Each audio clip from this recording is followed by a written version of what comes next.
بسم اللہ الرحمن الرحیم نحمدہ ونصلی ونسلم علی رسولہ الکریم اما بعد درس حدیث کا سلسلہ جاری ہے۔ پچھلے درس کے اندر ہم نے لباس سے متعلق ساری چیزیں پڑھی تھیں، لباس کے آداب اور لباس کے اندر جن چیزوں کا ہم نے خیال رکھنا ہے اس سے متعلق ساری چیزیں تھیں۔ تو آج کا درس بھی ہمارا لباس ہی سے متعلق ہے۔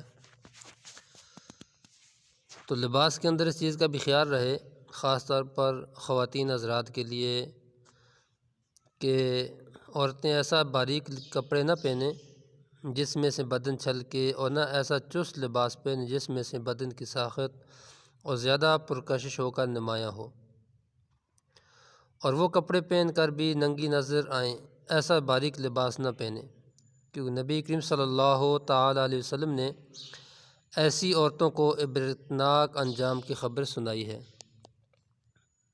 وہ عورتیں جہنمی ہیں جو کپڑے پہن کر بھی ننگی رہتی ہیں، نظر آتی ہیں، دوسروں کو اپنی طرف مائل کرتی ہیں اور خود دوسروں پر اپنے آپ کو بہاتی ہیں۔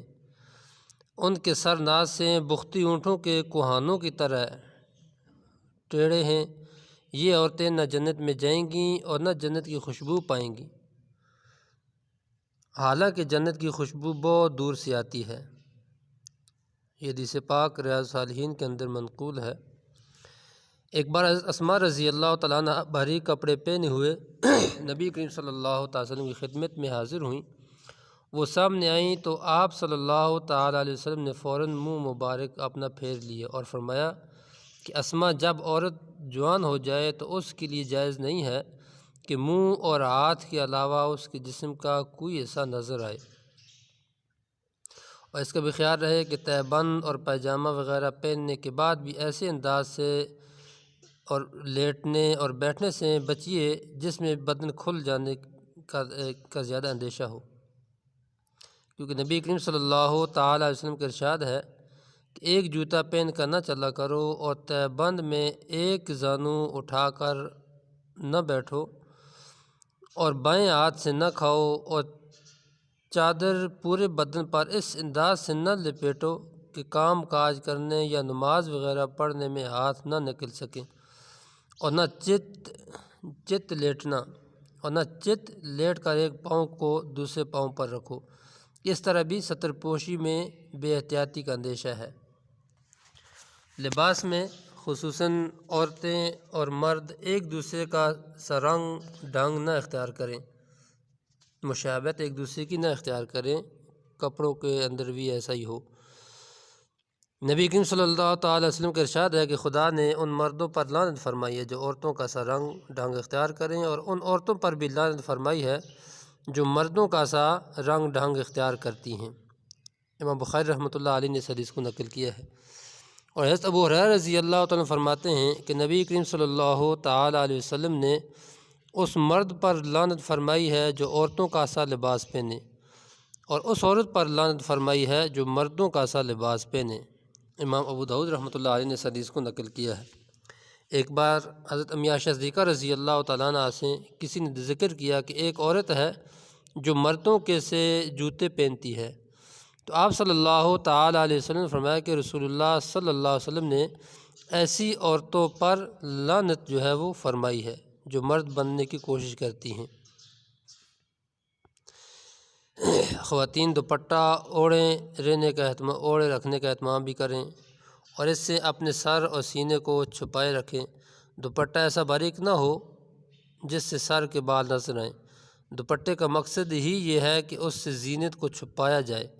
قرآن پاک میں اللہ تعالیٰ کا ارشاد ہے کہ وَلْيَضْرِبْنَ بِخُمُرِهِنَّ عَلَى جُيُوبِهِنَّ، سورہ نور کے اندر، اور اپنے سینوں پر اور اپنے دوپٹوں کے آنچل ڈالے رکھو۔ ایک بار نبی کریم صلی اللہ علیہ وسلم کے پاس مصر کی بنی ہوئی باریک ململ آئی، تو آپ صلی اللہ تعالیٰ علیہ وسلم نے اس میں سے کچھ حصہ پھاڑ کر دحیہ کلبی رضی اللہ تعالیٰ عنہ کو دیا، اور فرمایا کہ اس میں سے ایک حصہ پھاڑ کر تم اپنا کرتا بنا لو، اور ایک حصہ اپنی بیوی کو دوپٹہ بنانے کے لیے دے دو، مگر ان سے کہہ دینا کہ اس کے نیچے ایک اور کپڑا لگا لیں تاکہ جسم کی ساخت اندر سے نہ چھلکے۔ امام ابو داؤد رحمۃ اللہ علیہ نے اس حدیث کو بھی نقل کیا ہے۔ تو کتاب و سنت کی اس صریح ہدایت کو پیش نظر رکھ کر احکام الہی کے مقصد کو پورا کیجیے اور چادر گرہ کی پٹی کو گلے کا ہار بنا کر اللہ اور اس کے رسول کے احکام کا مذاق نہ اڑائیے۔ حضرت ام عائشہ صدیقہ رضی اللہ تعالیٰ عنہ فرماتی ہیں کہ جب یہ حکم نازل ہوا تو عورتوں نے باریک کپڑے چھوڑ کر موٹے کپڑے چھانٹے اور ان کے دوپٹے بنائے۔ امام ابو داؤد رحمۃ اللہ علیہ نے اس روایت کو نقل کیا ہے۔ اور یہ بھی رہے کہ لباس ہمیشہ اپنی وسعت اور حیثیت کے مطابق پہنیے، نہ ایسا لباس پہنیے جس سے فخر اور نمائش کے اظہار ہو اور آپ دوسروں کو حقیر سمجھ کر اترائیں اور اپنی دولت مندی کی بے جا نمائش کریں، اور نہ ایسا لباس پہنیے کہ جو آپ کی وسعت سے زیادہ قیمتی ہو اور آپ فضول خرچی کے گناہ میں مبتلا ہوں، اور نہ ایسے شکستہ حال بنے رہیں کہ ہر وقت آپ کی صورت سوال بنی رہے اور سب کچھ ہونے کے باوجود آپ محروم نظر آئیں، بلکہ ہمیشہ اپنی وسعت اور حیثیت کے لحاظ سے موزوں، باسلیقہ اور صاف ستھرے کپڑے پہنیے۔ بعض لوگ پھٹے پرانے اور پیوند لگے کپڑے پہن کر شکستہ حال بنے رہتے ہیں اور اس کو دینداری سمجھتے ہیں۔ اتنا ہی نہیں بلکہ وہ ان لوگوں کو دنیا دار سمجھتے ہیں جو صاف ستھرے سلیقے کے کپڑے پہنتے ہیں، حالانکہ دینداری کا یہ تصور سراسر غلط ہے۔ حضرت ابو الحسن علی شاذلی رحمۃ اللہ علیہ ایک بار نہایت ہی عمدہ لباس پہنے ہوئے تھے۔ کسی شکستہ حال صوفی نے ان کے ٹھاٹھ باٹھ پر اعتراض کیا کہ بھلا اللہ والوں کو ایسا پیش بہا لباس پہننے کی کیا ضرورت؟ حضرت شاذلی رحمۃ اللہ علیہ نے جواب دیا کہ بھائی، یہ شان و شوکت، عظمت و شان والے اللہ کی حمد و شکر کا اظہار ہے، اور تمہاری یہ شکستہ حالی صورت سوال ہے، تو زبان حال سے بندوں سے سوال کر رہے ہو۔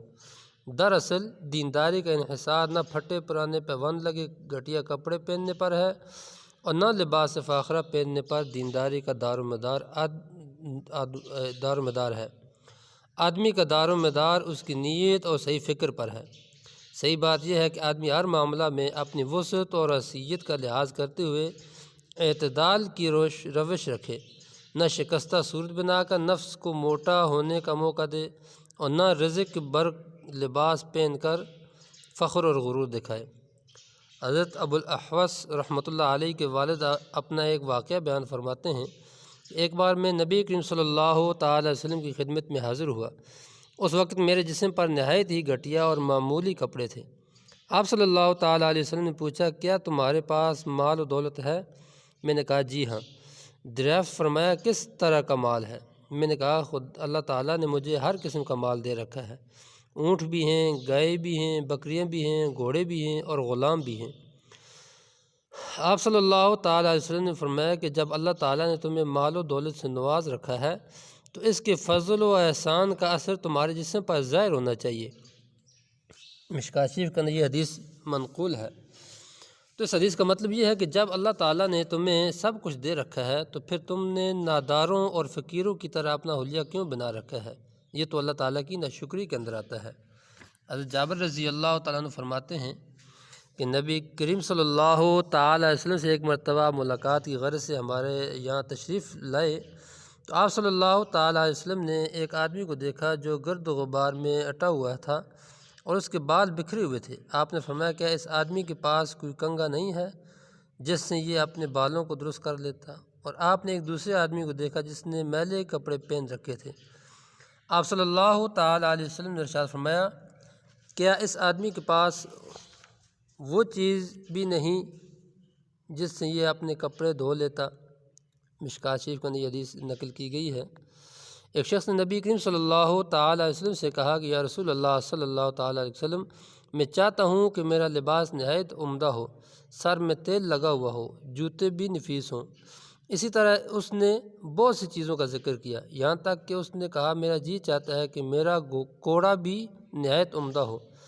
تو نبی کریم صلی اللہ تعالیٰ علیہ وسلم اس کی گفتگو سنتے رہے اور پھر ارشاد فرمایا کہ یہ ساری ہی باتیں پسندیدہ ہیں اور اللہ تعالیٰ اس لطیف ذوق کو اچھی نظر سے دیکھتا ہے۔ مستدرک حاکم کا اندر یہ حدیث نقل کی گئی ہے۔ اسی کے حضرت عبداللہ ابن عمر رضی اللہ تعالیٰ فرماتے ہیں کہ میں نے نبی کریم صلی اللہ تعالیٰ علیہ وسلم سے دریافت کیا کہ یا رسول اللہ صلی اللہ تعالیٰ علیہ وسلم، کیا یہ تکبر اور غرور ہے کہ میں نفیس اور عمدہ کپڑے پہنوں؟ آپ صلی اللہ تعالیٰ علیہ وسلم نے ارشاد فرمایا کہ نہیں، بلکہ یہ تو خوبصورتی ہے اور اللہ تعالیٰ اس خوبصورتی کو پسند فرماتے ہیں۔ ابن ماجہ شریف کے اندر یہ حدیث منقول۔ اور حضرت عبداللہ بن عمر رضی اللہ تعالیٰ عنہ کا بیان ہے کہ نبی کریم صلی اللہ تعالیٰ علیہ وسلم نے ارشاد فرمایا کہ نماز میں دونوں کپڑے پہن لیا کرو، یعنی پورے لباس سے آراستہ ہو جایا کرو۔ اللہ تعالیٰ زیادہ مستحق ہے کہ اس کی حضوری میں آدمی اچھی طرح بند سنور کر پیش ہو۔ مشکوٰۃ شریف کے اندر یہ حدیث منقول ہے۔